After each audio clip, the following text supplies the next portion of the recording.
You spend 6 months crushing daily streaks on a language app. Then you land in Italy, step up to a cafe counter, and realize you do not understand a single word the barista is saying. If your first stop is Rome, the phrases coming across the counter sound nothing like the pristine, studio-recorded audio from your lessons. The words are stretched, the endings are chopped off, and half the vocabulary isn't in your textbook at all. 3 days later, you take the train north to Milan.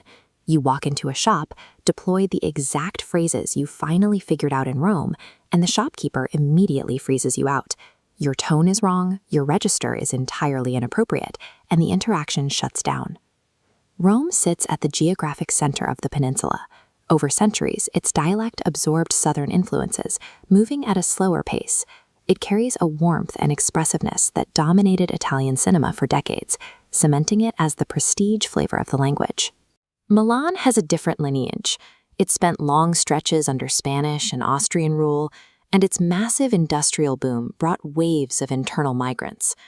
That pressure pushed the city's speech toward a faster, standardized Italian to keep commerce moving. On paper, both cities speak the same language. In practice, they pull in entirely different directions. Mastering Italian on the ground is a social skill that requires more than just grammar. Using the wrong register marks you as an outsider instantly, and it dictates the level of respect you receive in return. If you apply perfect, by-the-book pronunciation in a Roman neighborhood, you will sound stiff and out of place. The locals do not shape their words the way your app taught you. This audio waveform illustrates the mechanical difference. Romans speak with a legato rhythm. They hold double consonants, aggressively roll their R's, and let vowels breathe. Fa freddo stretches into fa freddo. With Romanesco shortcuts, the standard language mutates. The article il becomes er. Infinitives get chopped. Mangiare becomes mangià. Andare becomes andà. Now look at this waveform of a Milanese speaker. The mechanics are the opposite. Milanese speakers compress their syllables and swallow final vowels before they land. The rhythm is entirely staccato. Because those endings disappear, you lose the primary auditory cue. You can no longer rely on the final vowel for gender or plurality. The consonants diverge too. In Rome, the soft C and G sounds get a broad, lazy quality. In Milan, those exact same consonants are pushed forward into a sharp, precise point. Roman pronunciation is mechanically loose, but builds immediate local rapport.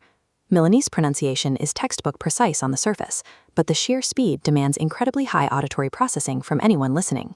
You can walk into a cafe in Rome and a cafe in Milan to conduct the exact same transaction, but you will need entirely different vocabulary for both. This scorecard breaks down the daily survival vocabulary. In Rome, right now is mo. For let's go, use daje. To get attention, say uh-oh. That slang is loud, vibrant, and impossible to ignore. It is deeply tied to the working-class neighborhoods and markets that form the backbone of the city's culture. The trap for travelers is carrying that Roman street slang north. Drop a daje or an uh-oh in Milan, and you will cause immediate confusion. It reads as overly familiar and completely out of context. Milan has its own specific dialect layers. To express that something is inappropriate or unavailable, a shopkeeper will tell you faminga. To address an elder respectfully in a traditional setting, you use the old dialect terms shur and shura. You won't hear those Milanese terms shouted across a piazza. They operate quietly, embedded into the professional routines and traditional retail environments of the city. Rome slang is an open invitation. Use it, and you participate in the culture immediately. Milan's dialect is a closed door.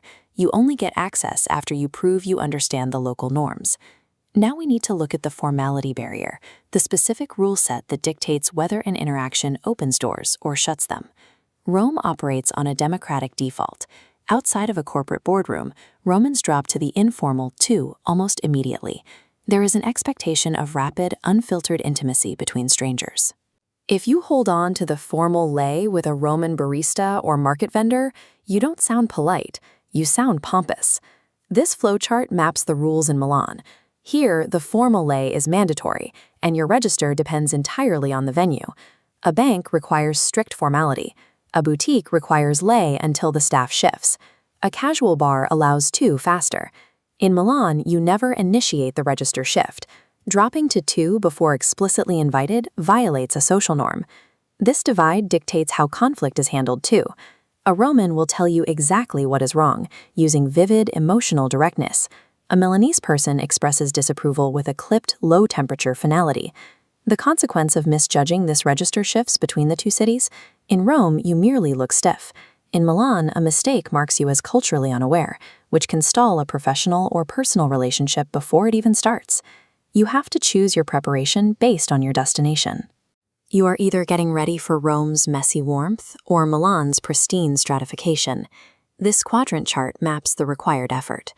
The axes track standard vocabulary versus slang, and strictly formal versus highly informal environments. Rome lands top right.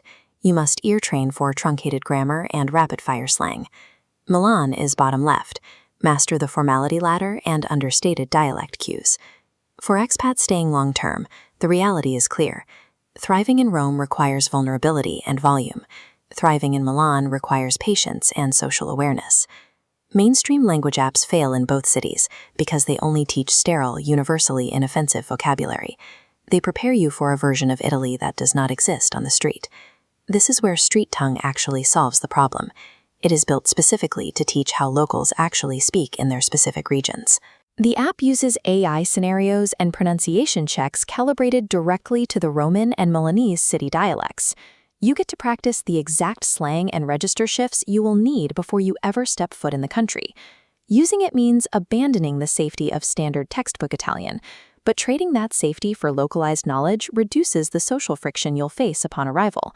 So, which city's unwritten rules sound more intimidating to navigate? The rapid-fire slang of Rome or the highly stratified formality of Milan?